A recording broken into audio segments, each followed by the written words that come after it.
के जनता दरबार में आपका स्वागत है।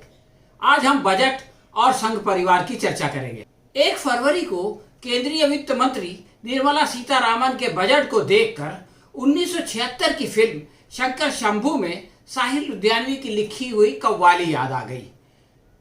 साहिर ने लिखा था, किया था तुमसे जो वादा निभा दिया हमने, तुम्हारी बज़्म में आकर दिखा दिया हमने। अब इसके आगे जो होना है वो भी सुन लीजिए और उसके आगे जो करना है शौक से कीजिए। हम लूटने आए हैं, हम लूट के जाएंगे। इस कव्वाली के मुताबिक प्रधानमंत्री ने सत्ता में आने का वादा किया था, उसे पूरा किया और आगे जिन इरादों का साहिर ने प्रकट किया था उस पर अब अमल हो रहा है। प्रधान सेवक ने एक जमाने में ये भी कहा था कि न खाऊंगा और न खाने दूंगा, इसलिए वो सरकारी कंपनियों का मुनाफा न खुद खाते हैं और न अपने जनता को खाने देते हैं। उनकी विचारधारा ये है कि न रहे बांस और न बजे बाजरी, यानी न रहे कंपनी और न आए मुनाफा।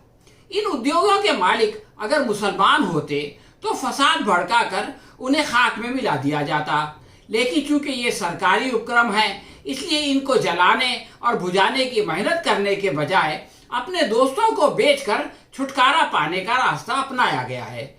इस प्रकार आम के आम और गुठलियों के दाम हाथ आते हैं, क्योंकि इनको खरीदने वाले पूंजीपति अगर पार्टी को चंदा न दें तो सीबीआई और ईडीआई के डंडे तो मौजूद ही हैं। संघ परिवार के अनेक संगठन बजट में निजकारी का विरोध करते हैं। संघ परिवार के भोले भाले लोग भाजपा की रणनीति नहीं जानते, यानी सरकारी उपक्रम बेचकर चंदा जमा करो, उनसे राज्यों के चुनाव लड़ो, इसमें अगर विफल हो जाओ तो दूसरों के विधायक खरीद कर अपनी सरकार बना लो। विधायकों की वफादारी खरीदने के लिए करोड़ों रुपए इसी प्रकार आते हैं। भारतीय मजदूर संघ के जनरल सेक्रेटरी विनय कुमार सिन्हा के अनुसार 2 पब्लिक सेक्टर बैंकों और 1 इंश्योरेंस कंपनी के डिसइन्वेस्टमेंट के फैसले से आत्मनिर्भर भारत के आकर्षण में कमी होगी। बेचारे सिन्हा नहीं जानते कि आत्मनिर्भर भारत का नारा हाथी का वो दांत है जो सिर्फ दिखाने के लिए लगाया जाता है, खाने के काम नहीं आता। सिन्हा ने आगे कहा कि 10 दिन बाद राष्ट्रीय कार्य समिति की बैठक में बजट पर संगठन की रणनीति तय की जाएगी।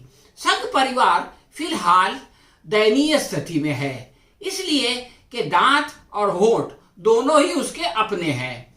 ये बजट अगर कांग्रेस पेश करती तो ये देशभक्त आसमान सर पर उठा लेते, लेकिन अपने कमल के खिलाफ बोले भी तो कैसे बोले, इसलिए मुंह ही मुंह में मिनमिना के रह जाते हैं। स्वदेशी जागरण मंच भी आरएसएस का एक उपक्रम है।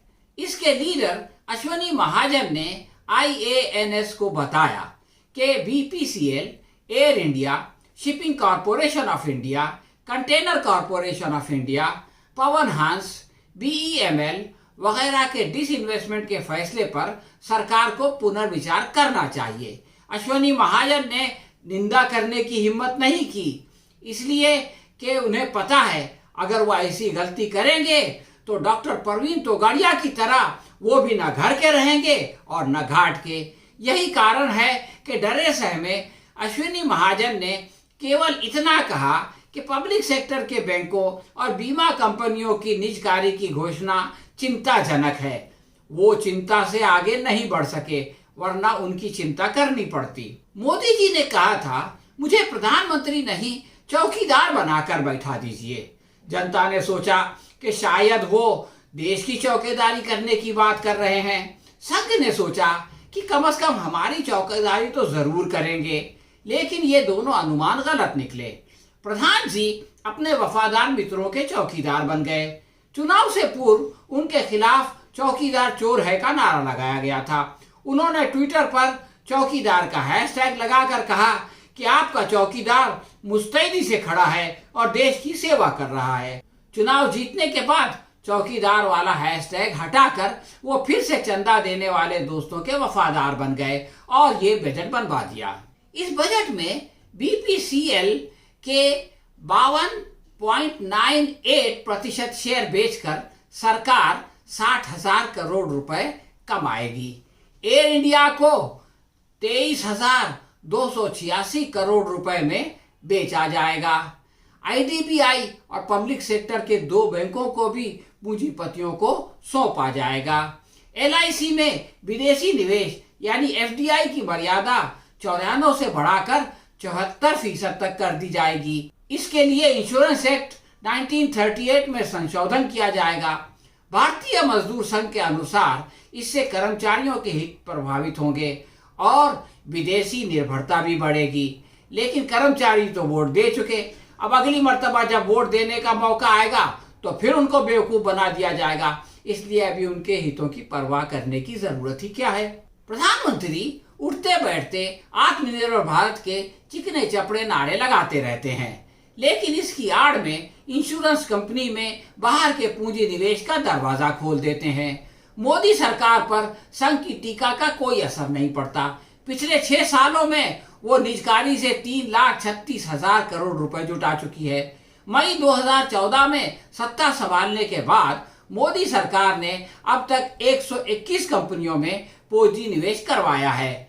पिछले 30 सालों में कुल निजीकरण 4,89,000 करोड़ का हुआ, परंतु 6 साल के अंदर मोदी सरकार ने 30 सालों का 74% यानी 3,36,000 करोड़ रुपया जमा कर लिया। अभी 3 साल बाकी है। अगर यही रफ्तार रही तो ये लोग सब कुछ बेच बाच कर मुल्क को न जाने कितने कर्जे में डुबाकर चले जाएंगे।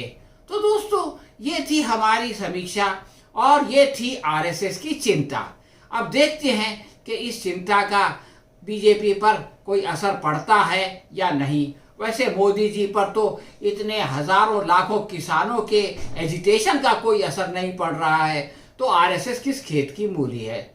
दोस्तों, आज के जनता दरबार में बस इतना ही। हम बहुत जल्द किसी नए विषय के साथ आपसे फिर मिलेंगे। तब तक के लिए आज्ञा दीजिए। धन्यवाद।